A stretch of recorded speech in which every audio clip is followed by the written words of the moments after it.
After these things, Jesus revealed himself again to the disciples at the Sea of Tiberias. He revealed himself this way.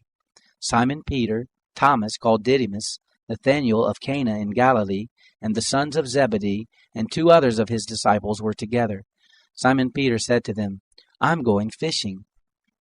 They told him, "We are also coming with you." They immediately went out and entered into the boat. That night they caught nothing. But when day had already come, Jesus stood on the beach, yet the disciples didn't know that it was Jesus. Jesus therefore said to them, "Children, have you anything to eat?" They answered him, "No." He said to them, "Cast the net on the right side of the boat, and you will find some." They cast it, therefore, and now they weren't able to draw it in for the multitude of fish. That disciple, therefore, whom Jesus loved, said to Peter, "It's the Lord." So when Peter heard that it was the Lord, he wrapped his coat around him, for he was naked, and threw himself into the sea.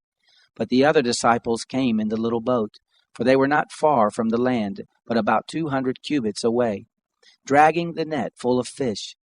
So when they got out on the land, they saw a fire of coals there, and fish laid on it, and bread. Jesus said to them, "Bring some of the fish which you have just caught." Simon Peter went up, and drew the net to land, full of great fish, 153, and even though there were so many, the net wasn't torn. Jesus said to them, "Come and eat breakfast." None of the disciples dared inquire of him, "Who are you?" knowing that it was the Lord. Then Jesus came and took the bread, gave it to them, and the fish likewise. This is now the 3rd time that Jesus was revealed to his disciples after he had risen from the dead. So when they had eaten their breakfast, Jesus said to Simon Peter, "Simon, son of Jonah, do you love me more than these?" He said to him, "Yes, Lord, you know that I have affection for you." He said to him, "Feed my lambs." He said to him again a 2nd time, "Simon, son of Jonah, do you love me?" He said to him, "Yes, Lord, you know that I have affection for you." He said to him, "Tend my sheep." He said to him the 3rd time, "Simon, son of Jonah, do you have affection for me?" Peter was grieved because he asked him the 3rd time, "Do you have affection for me?"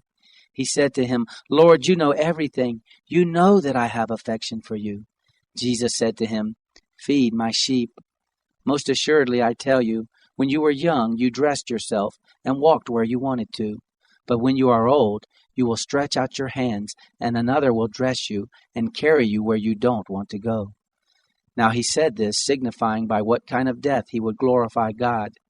When he had said this, he said to him, "Follow me." Then Peter, turning around, saw a disciple following. This was the disciple whom Jesus sincerely loved, the one who had also leaned on Jesus' breast at the supper and asked, "Lord, who is going to betray you?" Peter, seeing him, said to Jesus, "Lord, what about this man?" Jesus said to him, "If I desire that he stay until I come, what is that to you? You follow me." This saying therefore went out among the brothers, that this disciple wouldn't die. Yet Jesus didn't say to him that he wouldn't die, but, "If I desire that he stay until I come, what is that to you?" This is the disciple who testifies about these things, and wrote these things. We know that his witness is true. There are also many other things which Jesus did, which if they would all be written, I suppose that even the world itself wouldn't have room for the books that would be written.